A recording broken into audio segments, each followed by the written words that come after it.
के साथ करते हुए।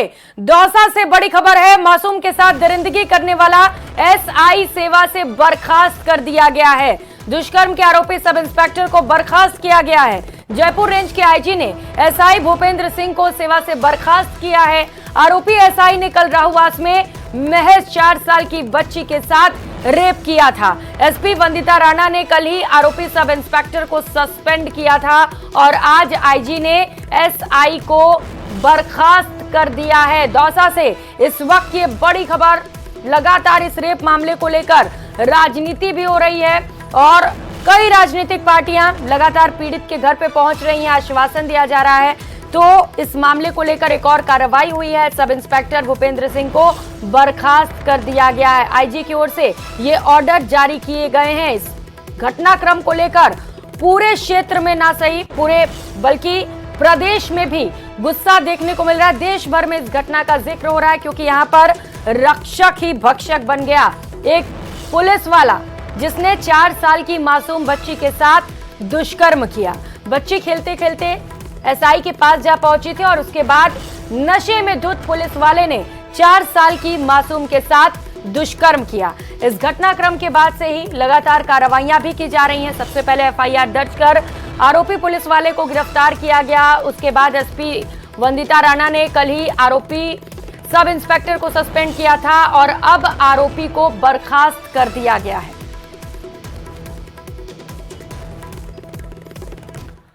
और अलवर से बड़ी खबर सामने आ रही है। बहरोड में आचार संहिता का उल्लंघन का मामला सामने आया। दीपावली पर मतदाताओं को लुभाने के लिए सिलाई मशीन और टॉर्च बांटे गए हैं। जाखराना गांव में सिलाई मशीन और टॉर्च बांटते लोग पकड़े गए हैं। कांग्रेस प्रत्याशी संजय यादव ने इसे लेकर शिकायत की। एफएसटी फ्लाइंग स्क्वाड की टीम ने मौके पर पहुंचकर कार्रवाई की है। सरपंच और पंच के जरिए वितरित की जा रही थी सिलाई मशीन, जिसके बाद कार्रवाई की गई। पुलिस और निर्वाचन टीम ने 24 सिलाई मशीन को जब्त किया है। बहरोड की सदर थाना पुलिस अब मामले की जांच में जुटी हुई है। तो चुनाव में धनबल का प्रयोग न हो, इसे लेकर लगातार इलेक्शन जो एजेंसीज हैं वो सतर्क मोड पर हैं और यही वजह है कि लगातार इस तरीके की कार्रवाइयां भी की जा रही हैं। आचार संहिता के उल्लंघन मामले को लेकर एक और कार्रवाई की गई है इलेक्शन कमीशन की ओर से, जहां पर सिलाई मशीन बांटते हुए कुछ प्रत्याशियों को पकड़ा गया। कांग्रेस प्रत्याशी संजय यादव ने इसे लेकर शिकायत दी और उसके बाद पुलिस के साथ साथ वहां पर निर्वाचन की टीम भी पहुंची और 24 सिलाई मशीन को जब्त कर लिया गया है। बहरोड की सदर थाना पुलिस में इसे लेकर जांच भी शुरू कर दी है। तो जाखराना गांव से ये मामला सामने आया है, जहां पर इलेक्शन से पहले सिलाई मशीन और टॉर्च बांटे जा रहे थे। वोटर्स को लुभाने की कोशिश की जा रही थी। कांग्रेस प्रत्याशी संजय यादव ने इसे लेकर शिकायत दी।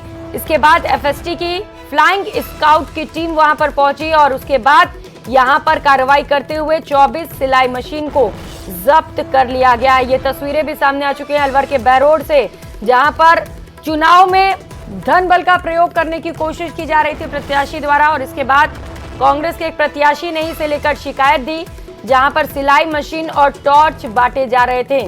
ग्रामीणों को लुभाने की, उनके वोट बैंक को साधने की कोशिश यहां पर की जा रही थी, लेकिन यहां पर तुरंत चुनाव की जो टीम होती है वो पहुंची, पुलिस की टीम भी यहां पर पहुंची और चुनाव आयोग के साथ साथ पुलिस की ओर से संयुक्त रूप से कार्रवाई की गई और जो सिलाई मशीन यहां पर बांटे जा रहे थे उन्हें पुलिस की ओर से जब्त कर लिया गया है।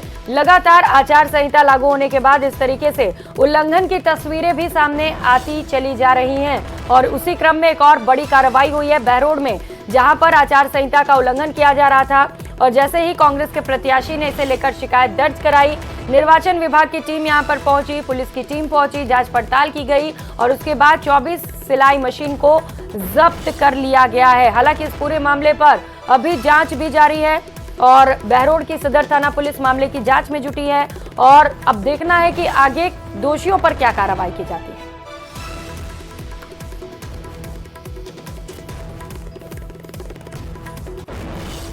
तो निर्वाचन विभाग इसे लेकर अलर्ट मोड पर है कि चुनावों में धनबल का प्रयोग ना हो और वोटर्स को साधने के लिए इस तरीके से जो तस्वीरें आप देख पा रहे हैं, जहां पर प्रत्याशी कहीं नोट बांटते हुए नजर आते हैं तो कहीं जो ग्रामीण होते हैं उन्हें कुछ सामान दिए जाते हैं ताकि वो उनकी पार्टी को वोट दे। इसी तरीके की तस्वीरों पर लगाम लगाने के लिए इलेक्शन कमीशन एक्टिव मोड पर भी है। जब कांग्रेस प्रत्याशी ने इसे लेकर शिकायत दी तो तुरंत वहां पर निर्वाचन विभाग की टीम पहुंची, साथ ही साथ वहां पर पुलिस की टीम भी मौके पर पहुंची और संयुक्त रूप से कार्रवाई को अंजाम दिया गया। 24 सिलाई मशीन को जब्त कर लिया गया है। आरोप है कि प्रत्याशी यहां पर वोटर्स को साधने के लिए सिलाई मशीन और टॉर्च बांट रहे थे। अब ये तस्वीरें भी सामने आई हैं। पुलिस का कहना है कि इस पूरे मामले पर जांच की जा रही है और दोषियों पर कार्रवाई भी की जाएगी। तो अलवर के बहरोड से ये तस्वीरें सामने आई हैं जहां पर एक और कार्रवाई की गई है इलेक्शन कमीशन की ओर से। और जब टीम यहां पर पहुंची तो लोगों को सिलाई मशीन भी बांटे जा रहे थे, जिसके बाद पुलिस के साथ साथ निर्वाचन विभाग की टीम ने यहां पर संयुक्त रूप से कार्रवाई करते हुए 24 सिलाई मशीन को जब्त कर लिया है। मिली भगत और लापरवाही के साथ साथ मिली भगती है। अगर मिली भगती नहीं होती तो कहां से बढ़ जाती सिलाई मशीनें। हमने प्रूफ इस्तेमाल कर लिया, पकड़ लिया, और जब हमने उनको आगे शिकायत की है और यहाँ के प्रशासन से तो मैं अपेक्षा भी नहीं को हमारी कोई मदद करेंगे, इसलिए मैं जो IAS अधिकारी जो पर्यवेक्षक लगे हुए हैं उनको हमने शिकायत की है और जल्दी इन पे कार्रवाई होने वाली है।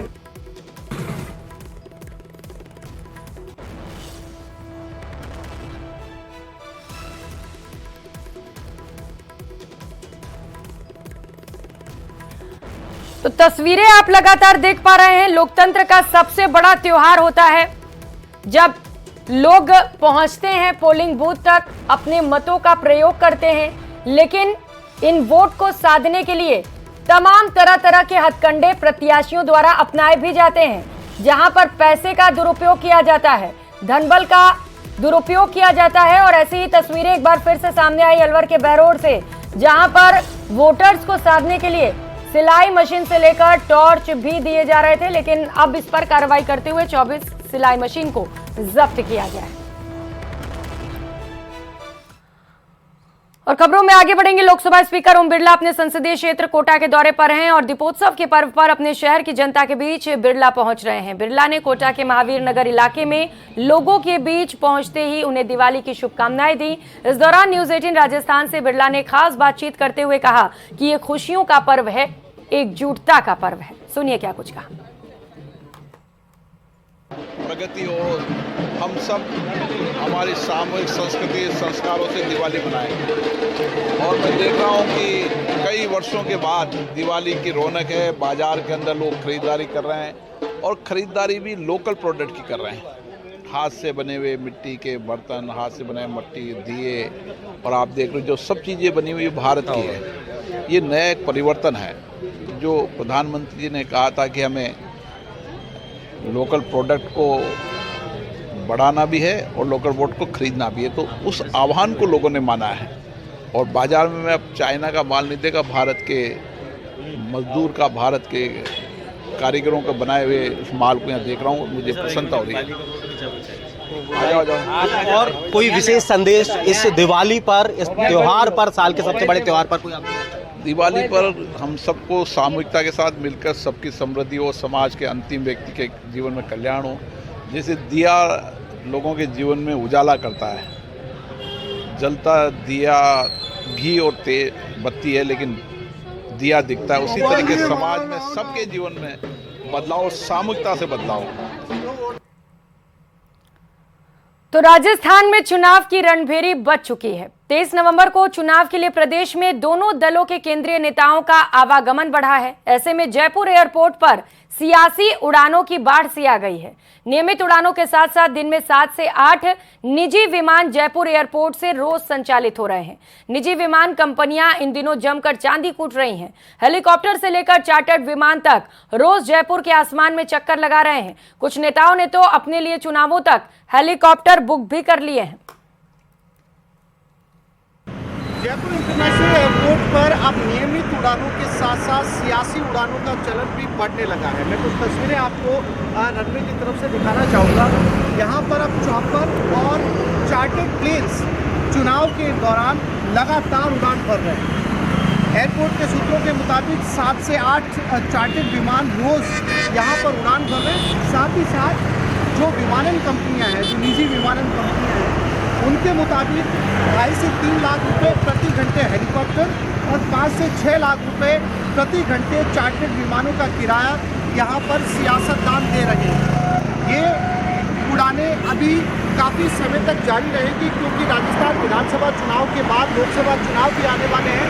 लिहाजा ये सियासी उड़ानें लगातार जयपुर एयरपोर्ट से उड़ान भरती रहेंगी। इन उड़ानों से जो नियमित फ्लाइट्स है उनके ऊपर भी थोड़ा बहुत असर देखा जाने लगा है, क्योंकि उनकी उड़ानों के समय में मामूली बदलाव इस दौरान महसूस किया जा रहा है। कैमरामैन अविनाश के साथ Asif Khan, news 18 Jaipur. Coaching city Kota में चाकूबाजी की घटनाएं रुकने का नाम नहीं ले रही। 24 घंटे पुलिस की नाकाबंदी और धारा 144 के बाद भी चाकूबाजी नहीं रुक रही। ताजा मामला गुमानपुरा इलाके का है, जहां मामूली बात को लेकर एक युवक पर कुछ बदमाशों ने चाकू से हमला कर दिया, जिसमें वो बुरी तरह से घायल हो गया, जिसके बाद उसे अस्पताल पहुंचाया गया, जहां उसका इलाज जारी है। पुलिस ने इस मामले में केस दर्ज कर लिया है और मामले पर जांच शुरू कर दी गई है। चाकूबाजी कोटा शहर का मैं अगर शब्द इस्तेमाल करूं, बड़ा परंपरागत अपराध है। विगत कई वर्षों से, जब से शायद कोटा शहर बना है, तब से पूरे राजस्थान में अगर कहीं सर्वाधिक चाकूबाजी होती है तो वो कोटा शहर है। निश्चित रूप से मैं ये दावा तो नहीं करता कि भाई हम चाकूबाजी को रोक दिया। कल भी चाकूबाजी हुई, मैं स्वीकार कर रहा हूँ, लेकिन हमें संतोष कोटा शहर पुलिस को इस बात का है कि एक भी चाकूबाजी आज तक ऐसी नहीं हुई जिसका कोई मुलजिम ट्रेस्ड हो, या हमने 2 घंटे 1 घंटे से लेके और 24 घंटे के अंदर उसको गिरफ्तार करके और कानूनी प्रक्रिया न कर ली हो। कोचिंग नगरी में धारा 144 लागू है और आचार संहिता लगने के बाद तो शहर सहित ग्रामीण अंचल के अलग अलग इलाकों में पुलिस का जाब्ता तैनात रहने का दावा किया जा रहा है, लेकिन कोटा में चाकूबाजी की वारदातों में लगातार इजाफा हो रहा है। हालांकि आचार संहिता लगने के बाद कोटा में 4 दर्जन से अधिक चाकूबाजों को गिरफ्तार किया जा चुका है, लेकिन तमाम प्रयासों के बावजूद चाकूबाजी की वारदातों पर अंकुश नहीं लग पा रहा है। लगातार हो रही चाकूबाजी की वारदातों के बाद पुलिस के अपराध नियंत्रण के दाव पर कई बड़े सवाल खड़े हो रहे हैं। कोटा से न्यूज़ 18 राजस्थान के लिए ओम प्रकाश मारू। तो वहीं अजमेर के कारण में सोने मकान में चोरी की वारदात सामने आई है। चोर रात को घर में ताले तोड़कर घुसा और जेवरात सहित नकदी लेकर फरार हो गया। पूरी घटना घर में लगे सीसीटीवी कैमरे में कैद हो गई, जिसमें वो एक सरिया लेकर दीवार फांदकर अंदर जाते हुए भी नजर आ रहा है। पीड़ित गगवाना पीएचसी और हाई सिक्योरिटी जेल में डॉक्टर के पद पर कार्यरत है। सिविल लाइन थाना पुलिस ने मामला दर्ज कर जांच शुरू कर दी है। सीसीटीवी फुटेज के आधार पर पुलिस आरोपी की तलाश में है।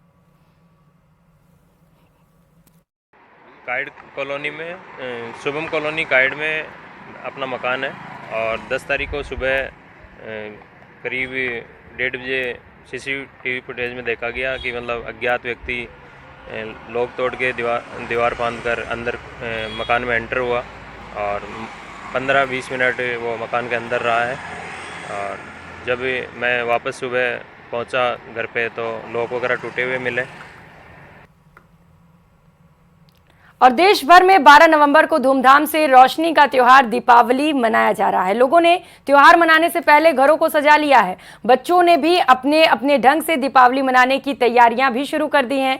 ऐसे में बच्चों के स्वास्थ्य पर भी ध्यान देना जरूरी है, खासतौर पर उनकी आंखों पर, क्योंकि रात भर होने वाली आतिशबाजी और चमकदार दियों से उनकी आंखों पर असर पड़ सकता है। हालांकि कुछ सिंपल स्टेप्स के माध्यम से बच्चों की आंखों को पटाखे से होने वाली दिक्कतों से बचाया जा सकता है। आतिशबाजी से अगर बर्न हो जाए तो क्या करें, इसे लेकर जयपुर के एसएमएस अस्पताल के वरिष्ठ विशेषज्ञों ने क्या कुछ कहा, देखिए।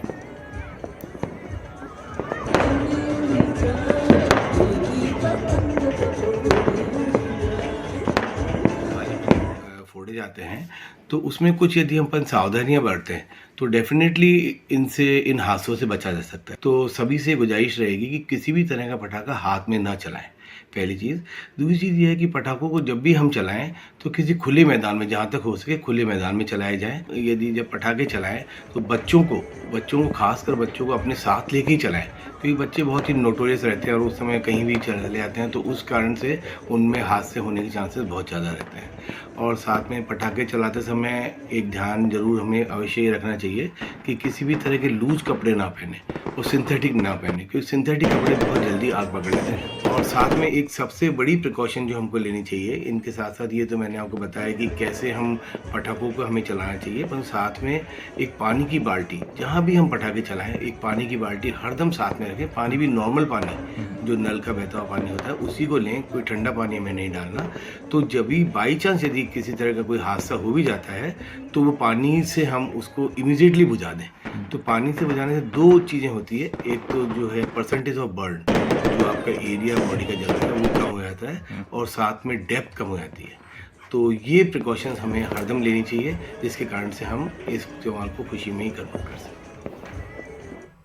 तो राजधानी जयपुर में दिवाली से एक दिन पहले आज मुख्यमंत्री अशोक गहलोत ने 1,56,000 दिए जलाकर कांग्रेस की ओर से दीपोत्सव का शुभारंभ किया। इस दौरान विद्याधर नगर स्टेडियम में 1,56,000 दिए जलाकर प्रदेश में आगामी विधानसभा चुनाव में 156 सीट हासिल करने का भी संदेश दिया गया और दियों के माध्यम से कांग्रेस फिर से लेकर इस संदेश को आगे तक पहुंचाने की कोशिश की गई। सीएम अशोक गहलोत ने इसके बाद राजधानी जयपुर में सभी विधानसभा प्रत्याशियों के साथ में आतिशबाजी का भी आनंद लिया।